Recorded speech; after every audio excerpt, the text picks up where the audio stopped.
Hi guys, welcome to Marian Inspired, your place of DIY, crafts, decor and home improvement, and welcome to my kitchen. So today we are going to do two DIYs that require us to use water and heat, hence I saw it fit to use the kitchen.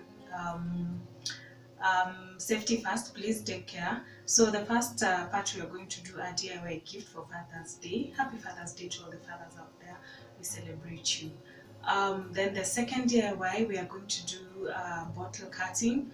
Basically, you can cut your wine bottles and use them for drinking glasses, for candle holders, for holding your snacks, and many other purposes that you can find to use them.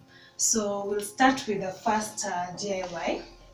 So the materials that you need a white ceramic or porcelain cup. Basically, it should be white and smooth. Then you need nail polish. Yeah, you can use any color of nail polish. I decided to work with the black because of the color handle of my cup, and also because it's Father Day, so black for manliness and all that. You need water, and you need water in bowls or containers. If possible, use warm water, not very cold water. And then remember that you might not be able to reuse your containers, so please use containers that you can dispose or containers that you won't have future use for.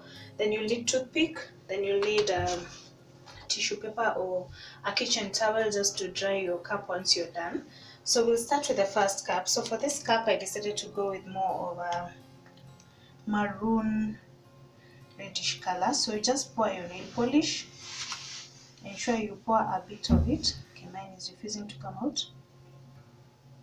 I think it's dry. Okay, yep, got it.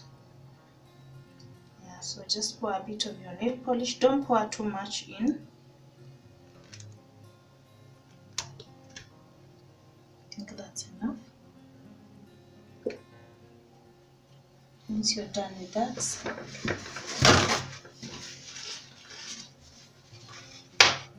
you're going to take your toothpick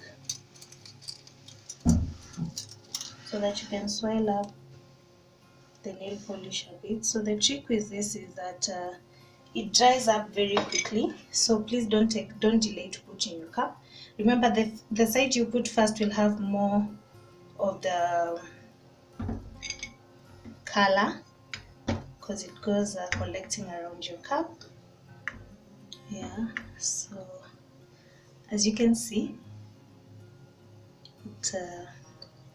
we got a bit of it on the cup. Yeah, then you leave it to set and to dry. Then we are going to do our second cup. So take black, kindly remember a little bit of it, and do it quick.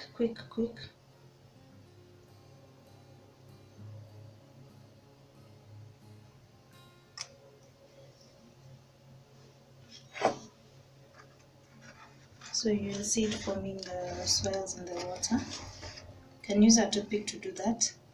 So once you put in the cup, quickly turn it so that the color can be evenly distributed around the mug.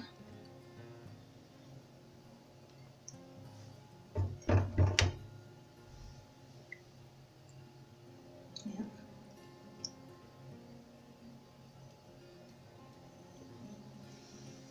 So that's our mug. So as you can see, it actually took me a few seconds to just have this done. So you let the color to set and to dry. The deeper your bowl, the deeper your pattern will go. I just wanted a bit of a pattern at the bottom of the cup. We also did another one a while back. As you can see, this one I used blue. Yeah.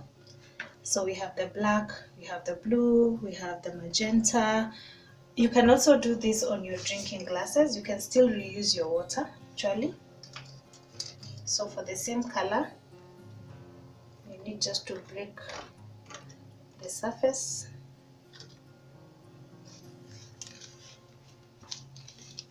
Yeah, so I'm going to add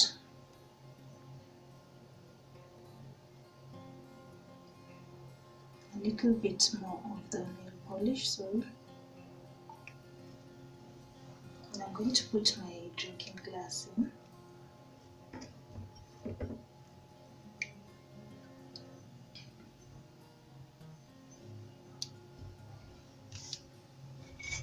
Yeah, so it's a quick craft. Just buy a nice plain white mug and choose the color of your choice. This is just kawaida nail polish. Remember, the quality of your nail polish matters. If you put your nail polish and you see it going to the bottom like this one, the first one, it means it's not a very good quality, so it might mess you up a bit. But if it floats back up, that's a very good quality of nail polish. So you'd go for that. You can play around with this. You can cover the whole mug, but since this is nail polish, I'd advise do not cover the tip of the cup where people will be drinking with your cup. This is waterproof, so you can wash your mugs, but it is not dishwasher proof. So if you wash your dishes using a dishwasher, please do not use this unless you actually make it stick to the cup, which is another DIY for another day. So for today, these ones you can wash in your normal kitchen if you're hand washing, and you can surprise your father with a mug. Yes, so what do we say? Happy Father's Day, and see you in part 2 of our bottle cutting tutorial. Keep it locked.